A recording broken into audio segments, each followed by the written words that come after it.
I never thought a crumpled piece of paper shoved into my hand in a dim parking garage would be the thing that saved my life. But that's exactly what happened on a Tuesday morning that started like any other. Coffee too bitter, traffic too slow, and me running late again at 63 years old, still hustling like I had something to prove. My name is Patricia Brennan, and I've worked at Whitfield & Associates, a mid-sized accounting firm in downtown Portland, for 27 years. 27 years of fluorescent lights, stale birthday cake in the break room, and watching younger people climb past me on ladders I helped build. But I stayed. I always stayed. Because that's what women like me were taught to do.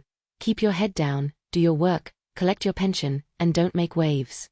That morning, I was walking from my car toward the elevator bank in the underground garage, my mind already churning through the audit I needed to finish before lunch. The air down there always smelled like motor oil and concrete dust, and the lighting was terrible, those buzzing yellow bulbs that made everyone look half dead. I was fumbling with my badge when I heard footsteps behind me. Fast footsteps. I turned, and there was Ellen Hartley, one of the junior accountants, practically running toward me. Her face was pale, her eyes wide, and before I could even say good morning, she pressed something into my palm and kept walking. Didn't slow down. Didn't look back. Just squeezed my hand hard enough that I felt her nails dig into my skin, and then she was gone, disappearing around the corner toward the stairwell. I stood there for a second, confused, clutching whatever she'd given me. My heart was already starting to pound, not because I understood what was happening, but because something about the way she moved, the look on her face, felt wrong. I opened my hand and saw a piece of paper, folded small and tight. My fingers shook as I unfolded it. The handwriting was messy, like she'd written it in a hurry, maybe in the dark. It said, "Leave the building now if you value your life." If you've ever had that moment where the world tilts just a little bit sideways, where your brain screams that something is very, very wrong but you can't quite process it yet, you know exactly how I felt standing there. My first thought was that it had to be a joke. Some sick prank. Ellen was quiet, kept to herself mostly, but maybe she had a weird sense of humor I didn't know about. But then I remembered her face. The fear in it. That wasn't a joke. That was terror. I looked around the garage. Empty. Silent except for the hum of the ventilation system. My car was right behind me. I could get back in. I could leave. But leave and go where? And why? What was I running from? I didn't understand. My legs felt like they were filled with sand. Every instinct I had was at war. Half of me wanted to laugh it off and go upstairs to my desk like I did every single day, and the other half, the part of me that had survived a bad marriage, a bankruptcy, and more than my fair share of men who underestimated me, was screaming to listen to that note. And then I remembered something. A conversation I'd overheard 2 weeks earlier in the break room. I wasn't supposed to hear it. I'd walked in to refill my coffee and two of the senior partners, Richard Whitfield and Gregory Moss, were standing by the window talking low. I'd frozen by the coffee maker, not wanting to interrupt, and that's when I heard Richard say something that made my blood run cold even then. He said, "If the audit comes back the way we think it will, we're going to have to make some hard choices. People are going to get hurt." Gregory had laughed, this dry, humorless sound, and said, "People always get hurt, Richard. That's just business." At the time, I'd brushed it off. Thought they were talking about layoffs, maybe. Budget cuts. The usual corporate cruelty. But standing there in that garage with Ellen's note in my hand, those words came back to me like a ghost, and suddenly I wasn't so sure. I thought about Ellen. She worked directly under Gregory. She had access to files I didn't. She knew things. I made my decision in less than 10 seconds. I got back in my car, started the engine, and drove out of that garage like my life depended on it. Because maybe it did. My hands were shaking so hard I could barely grip the steering wheel. I didn't know where I was going. I just knew I needed to be anywhere but there. I pulled into a gas station 3 blocks away, parked under the overhang, and sat there trying to catch my breath. My phone was in my purse. I thought about calling someone, the police, maybe, or my daughter Sarah, but what would I even say? Someone gave me a note and now I'm scared? They'd think I was losing it. Hell, maybe I was. And then, exactly 10 minutes after I'd left the garage, my phone exploded with notifications. Text messages. Calls. News alerts. I grabbed it with trembling hands and saw the headline that made my entire world collapse. Explosion at downtown Portland office building. Multiple casualties reported. I clicked on the article, barely able to see through the tears that were already blurring my vision. Whitfield and Associates. 4th floor. Gas leak, they were saying. Possible structural failure. The building I'd worked in for 27 years. The building I'd left 10 minutes ago because a terrified young woman had told me to run. I dropped my phone. I think I screamed. I don't really remember. All I remember is the sound of sirens in the distance, getting closer, and the horrible, creeping realization that if I'd ignored that note, if I'd walked into that building like I did every single day, I would be dead right now. But I wasn't dead. I was alive. And Ellen Hartley had saved me. The question that would haunt me for weeks, for months, for the rest of my life, was this: why? Why did she save me? And more importantly, what did she know? If you've ever felt like your entire life just shattered in an instant, if you've ever had to rebuild yourself from nothing, then maybe you'll understand what I'm about to tell you. And if you're listening to this story right now, wherever you are in the world, do me a favor. Leave a comment and let me know where you're watching from. I need to know I'm not alone in this. And check the description box below, because there are more stories like this, stories about survival and betrayal and the choices we make when everything falls apart. I sat in that gas station parking lot for 2 hours, watching the news on my phone, watching my workplace burn on every channel, and I knew that nothing would ever be the same again. The days after the explosion were a blur of funerals, news crews, and questions I couldn't answer. 14 people died in that building. 14 people I knew. People I'd had coffee with, complained about the weather with, shared birthday cake with in that sad little break room. Gone. Just like that. The official story was a gas leak, faulty infrastructure, old building, tragic accident. But I knew better. I knew because Ellen Hartley had known. She'd known something was going to happen, and she'd saved me. The problem was, Ellen was missing.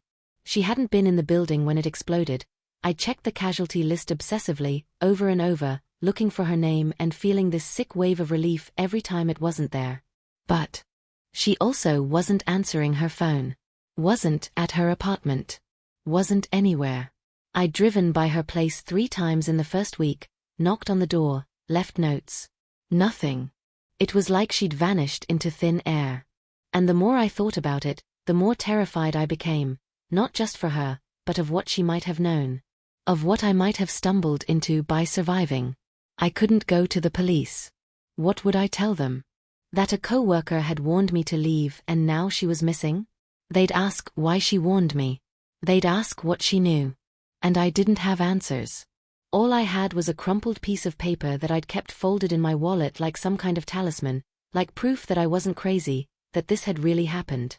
I pulled it out sometimes late at night when I couldn't sleep, when the survivor's guilt was so heavy I could barely breathe, and I'd read those words over and over: leave the building now if you value your life. 2 weeks after the explosion, I got a phone call from a number I didn't recognize. I almost didn't answer. I'd been getting calls from reporters, from insurance adjusters, from well-meaning friends who didn't know what to say. But something made me pick up. Maybe it was desperation. Maybe it was fate. The voice on the other end was quiet, shaky, unmistakably Ellen's. She said, "Patricia, I need you to listen very carefully. Don't tell anyone you've heard from me. Don't go to the police. Meet me tomorrow at Riverside Park, by the old boathouse, at 7 in the morning.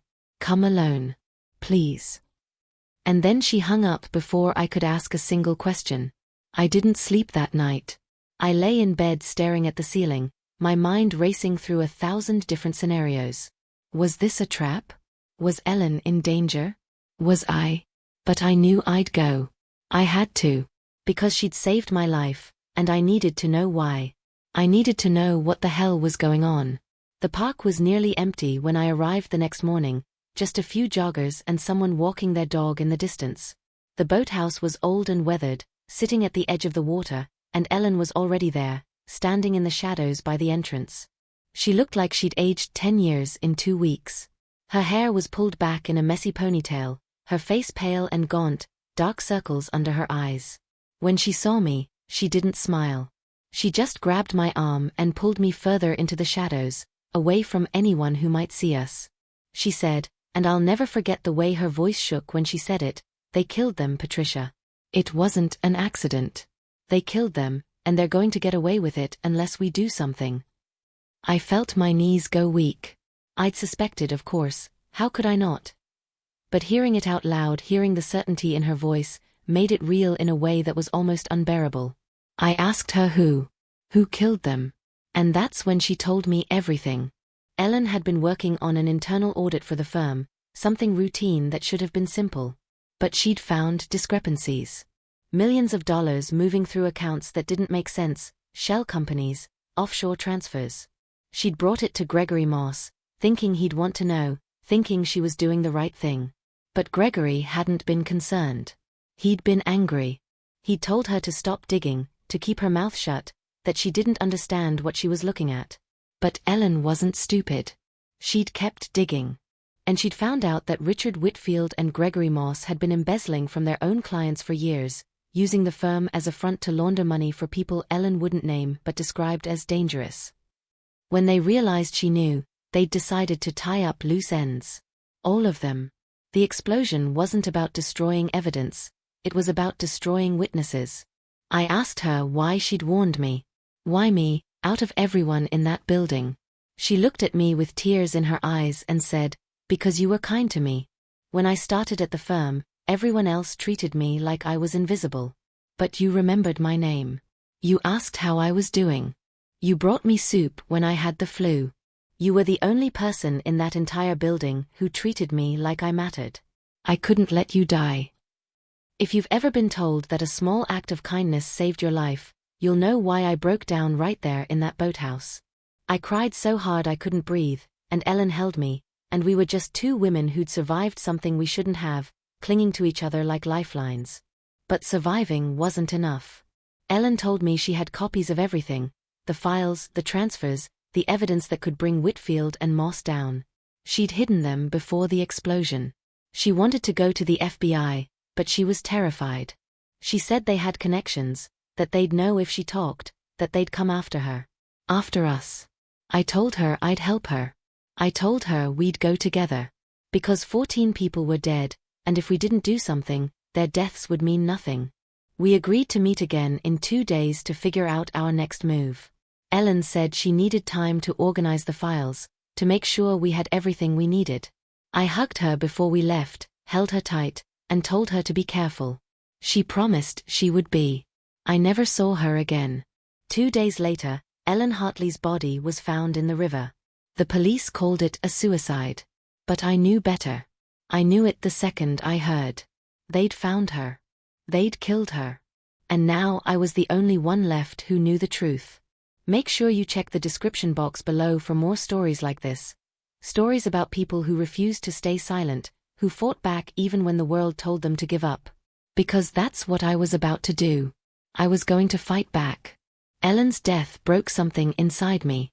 Not in the way that makes you give up, but in the way that makes you dangerous. I'd spent my entire life playing by the rules, being the good employee, the good daughter, the good ex-wife who didn't make a fuss even when her husband left her for someone 20 years younger.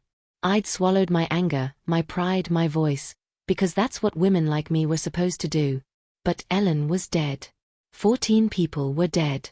And Richard Whitfield and Gregory Moss were still walking around free, probably sleeping soundly in their expensive beds, confident that they'd gotten away with murder. I wasn't going to let that happen.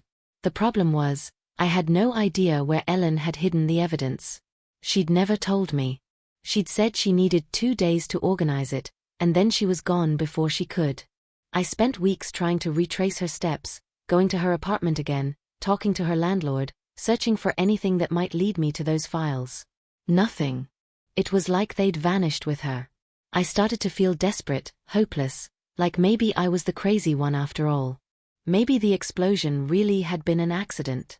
Maybe Ellen had been so overwhelmed by guilt and fear that she'd taken her own life.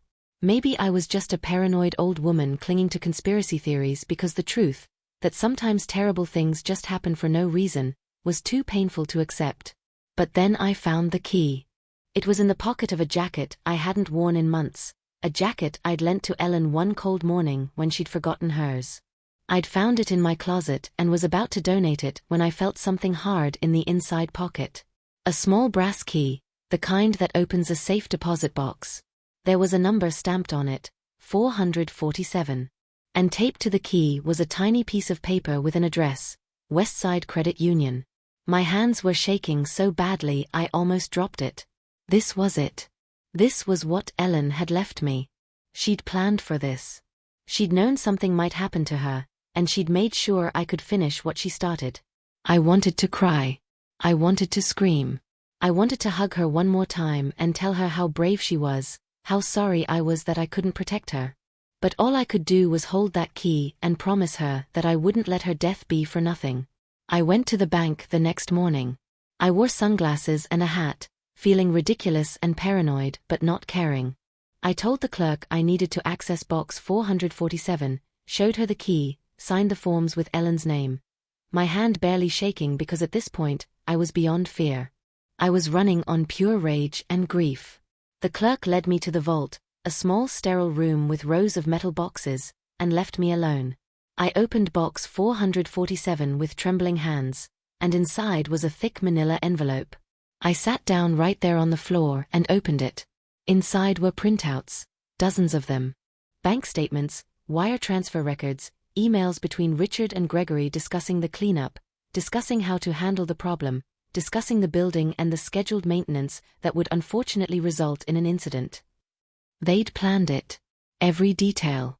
They'd hired someone to tamper with the gas lines, to make it look like an accident, to ensure that everyone who might have seen Ellen's audit would be in the building that morning. It was all there. Black and white. Undeniable. I had them. I finally had them. But as I sat there on that cold floor, holding evidence of mass murder in my hands, I realized something that made my stomach turn. If I went to the police, if I went to the FBI, there was no guarantee they'd believe me. Richard and Gregory had money. They had lawyers. They had connections. Ellen had been terrified of those connections, and she'd been right to be. What if I handed this evidence over and it disappeared? What if they found a way to discredit me, to paint me as a bitter old woman with an axe to grind? What if I ended up like Ellen, another suicide that no one questioned too closely? I couldn't risk it. I needed insurance. I needed to make sure that if something happened to me, the truth would still come out. So I made copies. Lots of copies. I mailed one set to my daughter Sarah with instructions to open it only if something happened to me. I sent another to a lawyer I'd found online who specialized in whistleblower cases. I kept one set in my own safe deposit box at a different bank. And I kept the originals with me, hidden in a place no one would think to look. And then I did something that probably wasn't smart, but felt necessary. I wrote a letter. A long, detailed letter explaining everything. The explosion, Ellen's warning, the evidence, all of it. I made copies of that letter too. And I mailed one to Richard Whitfield and one to Gregory Moss. I wanted them to know. I wanted them to lie awake at night wondering when the other shoe would drop, the way I'd been lying awake since that morning in the parking garage. I wanted them to feel hunted.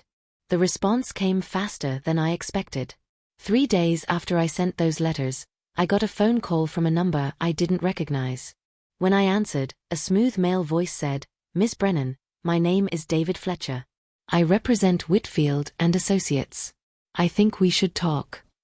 He said it so calmly, so pleasantly, like he was inviting me to lunch. But I heard the threat underneath it, the implication that I'd made a very big mistake. I told him I had nothing to say to him and hung up. My hands were shaking. My heart was pounding. I'd kicked the hornet's nest, and now they were coming for me. But I was ready. Or at least, I thought I was. That night, someone tried to break into my house. I woke up at 2 in the morning to the sound of my back door rattling. I called 911, grabbed the bat I'd started keeping by my bed, and waited in the dark with my heart hammering so hard I thought it might explode. The police came within minutes. I lived in a decent neighborhood, the kind where they actually responded fast, and whoever had been at my door was gone by the time they arrived. The officers told me it was probably just a random break-in attempt, told me to get better locks, and left. But I knew better. They'd sent someone to scare me. Or maybe to do more than scare me. I realized then that I couldn't do this alone. I needed help. Real help. So I reached out to the one person I thought might actually believe me, a journalist named Catherine Wells who'd been covering the explosion since it happened. She'd written articles questioning the official narrative, pointing out inconsistencies in the investigation. I sent her an encrypted email through a service Ellen had told me about, explained who I was, what I had, and asked if she wanted the story of a lifetime. She responded within an hour. We met the next day at a coffee shop 40 miles outside Portland, far from anyone who might recognize us. Catherine was younger than I'd expected, maybe in her early 40s, with sharp eyes and a no-nonsense demeanor. I showed her copies of the evidence. I watched her face change as she read through it, watched her go from skeptical to shocked to absolutely furious. When she looked up at me, she said, "This is it. This is enough to bury them.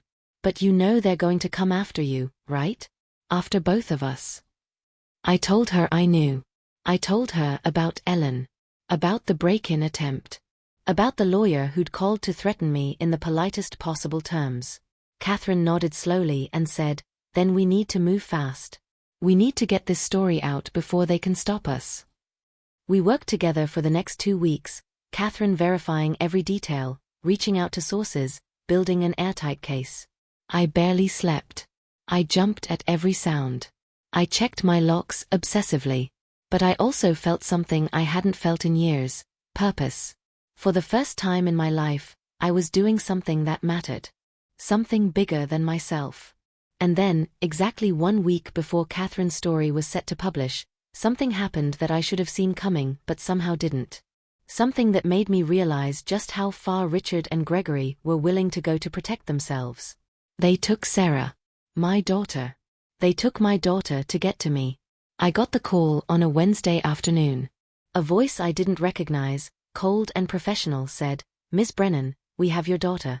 She's unharmed, and she'll stay that way as long as you do exactly what we tell you. Destroy all copies of the evidence. Call off the journalist. If we see that story published, if you go to the police, if you do anything other than what we're telling you, Sarah dies. You have 24 hours." I think I stopped breathing. The phone fell from my hand and I just stood there, frozen, unable to process what I'd just heard. Sarah. My Sarah. My smart, beautiful, stubborn daughter who'd just turned 35 and was living her best life in Seattle with a job she loved and a partner who adored her. They'd taken her. Because of me. Because I couldn't just let it go. Because I had to play hero, and now my daughter was going to pay the price. I called Catherine immediately, my voice shaking so badly I could barely get the words out. I told her we had to stop. Had to kill the story. Had to give them everything. Catherine listened quietly and then said something I'll never forget. "Patricia, if you give them what they want, they're going to kill you both anyway. You know that, right? The only way you and Sarah survive this is if we finish what we started." I wanted to scream at her that she was wrong, that she didn't understand, that this was my daughter we were talking about. But deep down, I knew she was right. These people had killed 14 innocent people to cover their tracks. They'd killed Ellen. They weren't going to let me and Sarah walk away just because I played nice. The only leverage I had was that story. The only thing keeping us alive was the threat of exposure.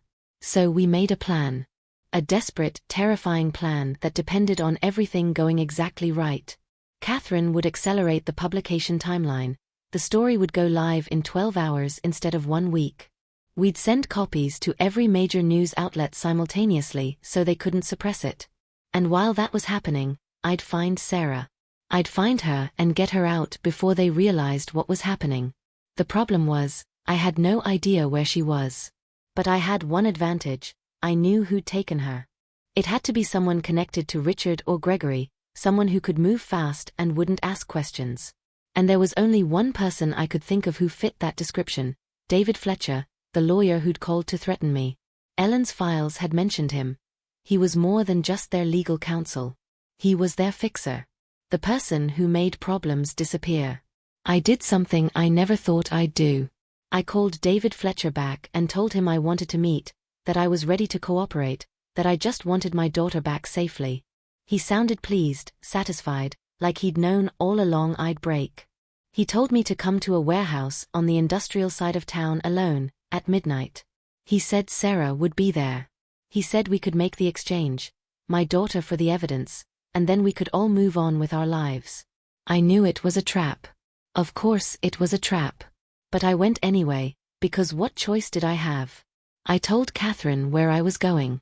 I told her that if I didn't call her by 1 in the morning, to publish the story immediately and send the police to that warehouse. She begged me not to go, said there had to be another way. But there wasn't. Not one that didn't risk Sarah's life. I arrived at the warehouse at midnight. It was exactly the kind of place you'd imagine for something like this. Abandoned, dark, smell of rust and mildew, windows broken and covered with grime. My heart was pounding so hard I felt dizzy. I walked through the main entrance and saw David Fletcher standing in the middle of the space under a single flickering light. He wasn't alone. There were 2 other men with him, big guys who looked like they'd done this kind of thing before. And in the corner, tied to a chair with duct tape over her mouth, was Sarah. She looked terrified but alive. When she saw me, her eyes went wide and she started struggling against the restraints, making muffled sounds through the tape. I wanted to run to her, but David held up a hand and said, "The evidence first, Miss Brennan. Then you get your daughter." I pulled a flash drive from my pocket. It was blank, but he didn't know that, and held it up.